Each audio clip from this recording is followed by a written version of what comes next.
حضرات، ہم اور آپ اگر اپنے معاشرے کا جائزہ لیں، مختلف قسم کی برائیاں، مختلف قسم کے فتنے، بالکل برائیوں اور فتنوں کا سیلاب آ چکا ہے، اور برائیوں اور فتنوں کا گراف اتنا بڑھ گیا ہے، کون سی ایسی برائی ہے، اب کون سا ایسا فتنہ ہے جو ہمارے معاشرے میں کثرت سے نہیں پایا جاتا، بالکل آندھی چلنے لگی۔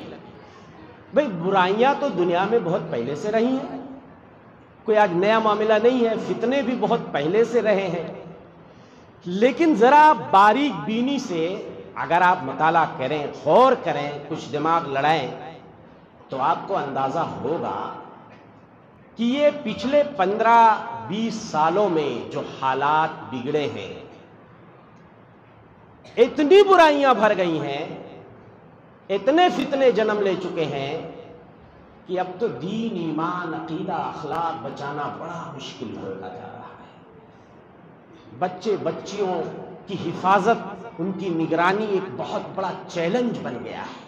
اپنے بچوں کو فساد سے بچانا، بگاڑ سے بچانا، انحراف سے بچانا بہت بڑا مسئلہ اور چیلنج ہے، اور یہ چیلنج سن لیجئے کسی ایک آدمی کے سامنے نہیں ہے، یہ ہر آدمی کے سامنے ہے، چاہے وہ جاہل ہے، چاہے وہ عالم ہے، اب سب کے سامنے یہ بہت بڑا چیلنج ہے کہ ہم اور آپ اپنے بچوں کو کیسے بچا پائیں گے۔ جب اپنے بچوں کو فساد اور بگاڑ سے نہیں بچا پائیں گے تو معاشرے کی اصلاح کی بات کرنا، معاشرے کا پرامن بننا یا خوشگوار ہونا، برائیوں سے پاک ہونا، یہ تو ایک خواب ہو جائے گا۔ جب تک ہماری اولاد کی اصلاح نہیں ہوگی، جب تک برائیوں پہ ہم کنٹرول نہیں کر پائیں گے۔ میرے بھائیوں، کون سی ایسی برائی ہے ذرا آپ دیکھ لیجئے، پچھلے 15-20 سالوں میں جب سے دنیا یہ ایک mobile phone, Android mobile, internet, social media, اس سے پہلے والا جو دور ہے، وہ دور ہم نے بھی دیکھا ہے جوانی میں، کہ اس وقت جب ہمارے ہاتھوں میں موبائل فون نہیں ہوتا تھا، آپ لوگوں نے بھی، ہمارے نوجوان بہت سے ادھیڑ عمر والے اور جو بزرگ ہیں، جو آج سے 15-20 سال پہلے کا جو زمانہ تھا، کیا اتنی برائیاں تھیں؟ آپ انصاف سے بتائیے مجھے، برائیاں تھیں؟ میں نہیں کہتا کہ نہیں تھی، چوری نہیں تھی، کہ زناکاری نہیں تھی، کہ بدکاری نہیں تھی، کہ سود خوری نہیں تھی، کہ عیاشی نہیں تھی، کہ بددیانتی نہیں تھی، کہ کذب بیانی نہیں تھی، کہ قتل غارت گری نہیں، کیا چیز نہیں تھی؟ لیکن اتنے بڑے پیمانے پہ کیا یہ برائیاں تھیں؟ اسی لیے میں بار بار کہتا ہوں، اب برائیوں کی آندھی چل رہی ہے۔ پہلے دھیمی دھیمی جو ہوا چل رہی تھی، وہ اب آندھی میں بدل چکی ہے، اب وہ سیلاب میں وہ چیز بدل چکی ہے، اور یہ سیلاب ہمارے دین، ایمان، عقیدے، اخلاق کو خس و خاشاک کی طرح، گرد و غبار کی طرح اڑائے لیے چلا جا رہا ہے۔ تو کس برائی کا میں تذکرہ کروں؟ ایک دو زخم نہیں، سارا بدن ہے چھلنی، زخم بیچارہ پریشان ہے کہاں سے اٹھے۔ کون سی برائی کا میں تذکرہ کروں کہ ہمارے معاشرے میں فساد اور بگاڑ کے اسباب تو بہت سارے ہیں، میں نے چند چیزیں آپ کے لیے منتخب کی ہیں کہ معاشرے کے بگاڑ کے اسباب کیا ہیں۔ اسباب تو بہت سارے ہیں، میں نے ابھی جس چیز کی طرف اشارہ میں نے اپنی نظم میں کیا، سب سے پہلے میں بات وہیں سے شروع کروں گا، اور یہ بات بہت اہم ہے، اور وہ یہ ہے کہ معاشرے میں بگاڑ کے اسباب میں سے سب سے اہم سبب نوجوانوں کا انحراف، نوجوانوں کے اندر فساد اور بگاڑ، اور نوجوانوں کا برائیوں اور فتنوں میں کثرت سے مبتلا ہونا، یہ اہم سبب ہے۔ اور بتایا میں نے کہ سب سے زیادہ چیز جو ہمارے نوجوان نسل یا نئی نسل، نئی پود کو جو بگاڑ رہی ہے، وہ یہ 200-250 گرام کا جو موبائل فون ہے 100 گرام 150 گرام جیبی سائز کا، جسے ہم اور آپ ہاتھ میں پکڑ کے چلتے ہیں، جیب میں ڈال کے چلتے ہیں، اس نے جتنا تیاں پاچا کیا ہے ہمارے نوجوانوں کو، ہمارے بچوں کو، ہماری بچیوں کو جتنا بگاڑا ہے کسی چیز نے نہیں بگاڑا۔ اس لیے کہ یہ جو موبائل فون ہے اس کو میں مجمع الخبائث، ٹھیک ہے اچھائیاں بھی ہیں، لیکن دنیا کی کون سی برائی ایسی ہے جو اس میں نہیں ہے؟ کون سی ایسی برائی کا کوئی شعبہ بتا دیجئے جو شعبہ اس میں نہیں پایا جاتا؟ زناکاری بدکاری کی راہیں یہیں سے کھلتی ہیں، ناچ گانے یہیں سے، بلکہ سب سے زیادہ آج اگر گانے سنے جاتے ہیں، فلمیں دیکھی جاتی ہیں، تو اب ٹی وی وی سی آر سے بھی نہیں اتنی فلمیں دیکھی جاتی ہیں، تھیٹروں میں اتنی فلمیں نہیں دیکھی جاتی ہیں جتنی فلمیں موبائل فون سے دیکھی جاتی ہیں، ہے کہ نہیں ہے؟ جتنے گانے موبائل فون سے سنے جاتے ہیں اتنے گانے ریڈیو سے نہیں سنے جاتے۔ اب ریڈیو کون سنتا ہے؟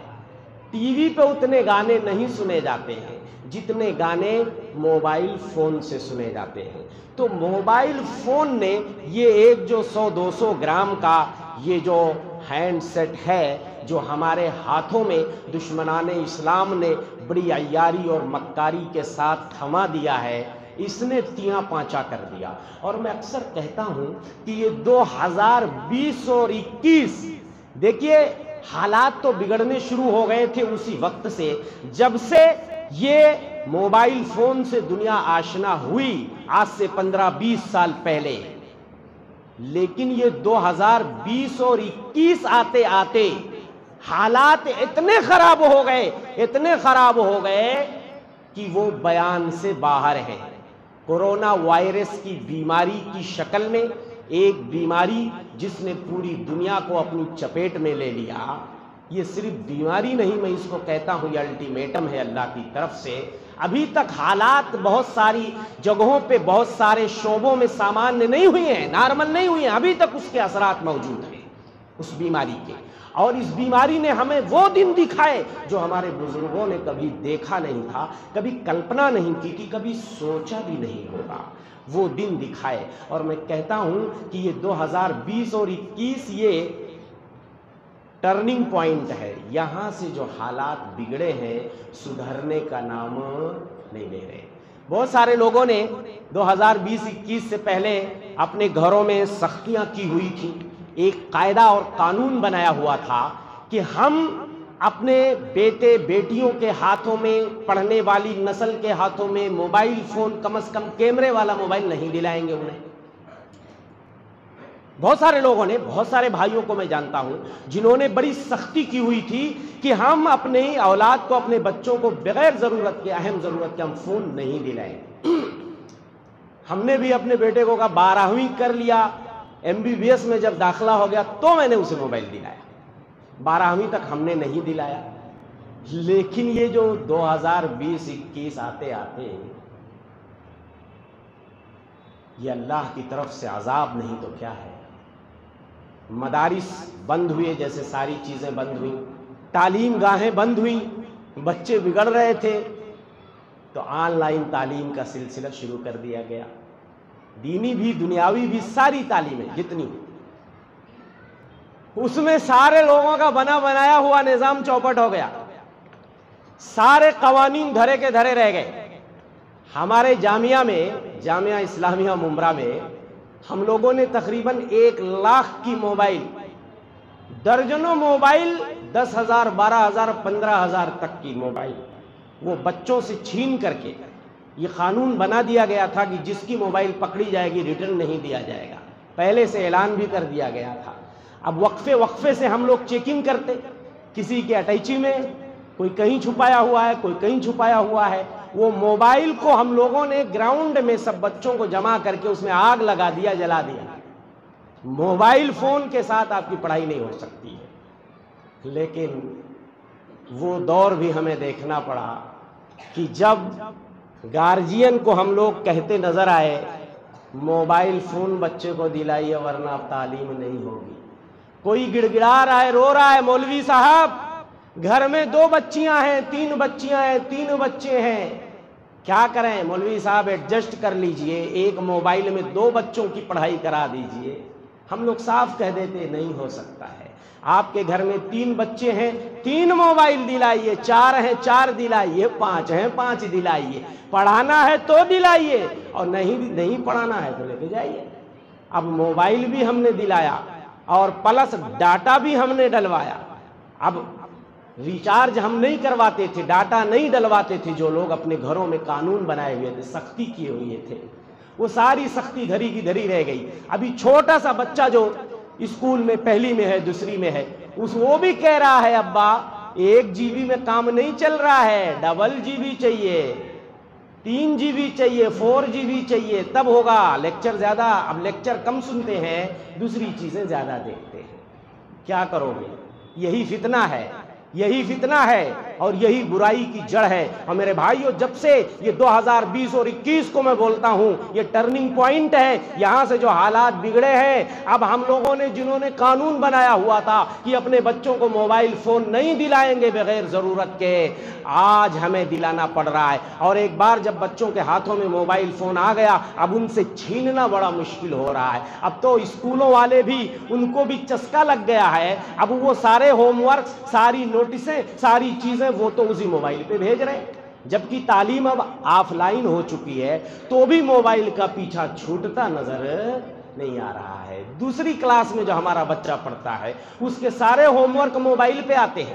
ہم نے مینیجر کو چلایا کہ بھئی اب تو اللہ کے واسطے موبائل کا پیچھا چھڑا دو، اب تو چھڑا دو، کم از کم یہ ہوم ورک کے چکر سے، یہ کم از کم موبائل کا پیچھا چھوڑا دو، اب کم سے کم کاپیوں میں، بک میں آپ ہوم ورک دو، جو بھی دینا ہے آپ کلاس میں دو، لیکن یہ موبائل کا پیچھا چھوڑا دو۔ لیکن نہیں ہو، کامیابی نہیں مل پائی۔ کیسے ملے گی؟ میرے بھائیوں، یہ حالات ایسا لگ رہا ہے کہ بد سے بدتر ہوتے جا رہے ہیں، اور اصلاح معاشرہ کی جتنی کوششیں ہو رہی ہیں وہ سب فلاپ نظر آ رہی ہیں، جلسے ہو رہے ہیں، کانفرنسیں ہو رہی ہیں اصلاح معاشرہ کے حوالے سے میرے بھائیوں، لیکن کوئی بہت زیادہ کامیابی ہاتھ آتی نظر نہیں آ رہی ہے۔ لیکن پھر بھی کیا کریں گے، مرتا کیا نہ کرتا، امت کو ایسے ہی تو چھوڑا نہیں جا سکتا، نوجوانوں کو ایسے ہی بگڑتے دیکھا نہیں جا سکتا، دل خون کے آنسو روتا ہے، اس لیے بولنا تو پڑے گا، کوشش تو کرنی پڑے گی، کہیں نہ کہیں ہو سکتا ہے کچھ نتیجہ برآمد ہو جائے۔ ویسے بہت زیادہ کی امید لگانا بھی کوئی بہت اچھی بات نہیں ہے۔ اور میرے بھائیوں، ویسے بھی قیامت قریب ہے، قیامت جیسے جیسے قریب ہوتی جائے گی حالات بگڑتے جائیں گے۔ کائنات کے امام مدنی سردار نے فرمایا تھا، ما باقی یوم الا وما بعدہ شر منہ، جو بھی زمانہ آنے والا ہے شکر مناؤ، غنیمت سمجھو ابھی اس دور کو، آنے والا دور اس سے بھی خطرناک ہوگا۔ جو بھی زمانہ آنے والا ہے اس سے بھی برا ہی زمانہ آنے والا ہے، یہاں تک کہ حالات اتنے خراب ہو جائیں گے۔ کائنات کے امام مدنی سردار فرماتے ہیں، ایک آدمی کی قبر کے پاس سے گزرے گا، ایسا خراب زمانہ آ جائے گا، اتنی برائیاں بھر جائیں گی، اتنے فتنے عام ہو جائیں گے کہ آدمی کی قبر سے پاس سے گزرے گا، اس پہ ایسے لوٹنے لگے گا، یتمرغ علیہ کما تتمرغ الدابہ، اس قبر پہ لوٹنے لگے گا جیسے کہ جانور لوٹ پوٹ کرتے ہیں۔ آدمی کہے گا، یا لیتنی مکانہ، اے کاش کہ میں دنیا سے پہلے چلا گیا ہوتا، ہم نے ان فتنوں کا منہ نہ دیکھا ہوتا، ان برائیوں کا، ان فساد کا ہم نے منہ نہ دیکھا ہوتا۔ میرا بھائی جو مجھ سے پہلے چلا گیا وہ عافیت میں ہے، میں زندہ ہوں تو میں ان برائیوں کو دیکھ رہا ہوں۔ اتنی برائیاں ابھی دیکھ رہے ہیں آپ کہ دین ایمان عقیدہ بچانا کتنا مشکل ہوتا جا رہا ہے۔ ہاں، ابھی جب حالات اور بگڑیں گے، سن لیجئے، ابھی تو شہر میں ایمان بچ رہا ہے، شکر مناؤ اللہ کا۔ ایسا زمانہ آنے والا ہے، اتنا معاشرہ کرپٹ ہو جائے گا، اتنا بگڑ جائے گا، اتنا فساد بھر جائے گا، اتنی برائیاں بھر جائیں گی کہ میرے بھائیوں شہر میں گھر میں بھی ایمان نہیں بچے گا۔ پہلے جب حالات بگڑیں گے، اور اب میں سمجھتا ہوں وہ زمانہ آ چکا ہے کہ بہت زیادہ مجلسوں میں رہ کے ایمان نہیں بچے گا۔ دین ایمان بچانا ہے تو گوشے تنہائی میں زیادہ رہنا پڑے گا، گھر کو لازم پکڑنا پڑے گا، باہر کم پھرنا پڑے گا۔ اب وہ زمانہ بالکل میں سمجھتا ہوں آغاز ہو چکا ہے، آغاز ہو چکا ہے کہ اب بہت زیادہ مجلسوں میں بیٹھ کے ایمان بچنے والا نہیں۔ غیبت، چغلی، ادھر ادھر کی برائیاں، فتنے، فساد، جتنا زیادہ آدمی کٹ کے گوشے تنہائی میں اللہ کی عبادت کرے گا اسی کا شاید ایمان بچ پائے۔ تو یہ زمانہ تو تقریباً شروع ہو چکا ہے۔ اب اس کے بعد ہمارے بچوں کو، آنے والی نسلوں کو کیسے کیسے دن دیکھنے پڑ سکتے ہیں کہ دوستو کائنات کے امام مدنی سردار نے ایک ایک حرف جو اپنی زبان سے کہہ دیا، دنیا کی کوئی طاقت اسے جھٹلا نہیں سکتی ہے۔ جتنی پیشین گوئیاں آپ بتا کے گئے، یہ برائی پھیلے گی، یہ برائی پھیلے گی، یہ فتنہ جنم لے گا، یہ فتنہ جنم لے گا، وہ سارے فتنے جنم لیتے چلے جا رہے ہیں، ساری برائیاں پھیلتی چلی جا رہی ہیں۔ تو ابھی تو حالات ایسے بدتر ہو چکے ہیں کہ اب بہت زیادہ باہر رہ کے ایمان بچانا مشکل ہو رہا ہے۔ اب اس کے بعد والا جو دور آئے گا بتاؤں آپ کو، تب شہر میں گھر میں بھی، تب گھر کا کونا بھی کام نہیں آئے گا، تب آپ کو گھر چھوڑنا پڑے گا، شہر چھوڑنا پڑے گا، دیہات چھوڑنا پڑے گا۔ یہ حالات بن رہے ہیں، تمہید بن چکی ہے، نتیجے کا انتظار کیجئے۔ جنگلوں میں ایمان بچے گا، پہاڑوں کی چوٹیوں پہ جانا پڑے گا، ہجرت کرنی پڑے گی، چھوڑ کے آپ کو شہر اور آبادی سے باہر جانا پڑے گا، تب آپ کا ایمان بچے گا۔ یہ میں نہیں کہتا، کائنات کے امام مدنی سردار صلی اللہ علیہ وسلم کی حدیث کہتی ہے۔ صحیح بخاری کتاب الفتن کی روایت ہے، اللہ کے رسول فرماتے ہیں یوشک ان یکون خیر مال المسلم غنم، قریب ہے کہ وہ زمانہ آ جائے، قریب ہے کہ وہ زمانہ آ جائے آدمی کا سب سے قیمتی مال بکری ہو جائے۔ آج اگر بی ایم ڈبلیو کسی کے پاس ہے، ہاں فارچونر ہے، مرسڈیز گاڑی ہے، تو بڑا آدمی مانا جاتا ہے۔ مانا جاتا کہ نہیں مانا جاتا؟ ایک زمانہ تھا جب کسی کے دروازے پہ ہاتھی جھومتے تھے تو کہتے تھے فلاں چودھری صاحب ہے، بڑے آدمی ہے نا بھائی، ہاتھی باندھنا کو معمولی بات، گھوڑے باندھتے تھے لوگ۔ وہ زمانہ لد گیا، اب گاڑیوں کا زمانہ چل رہا ہے، یہ بھی لدے گا، یہ بھی لدے گا۔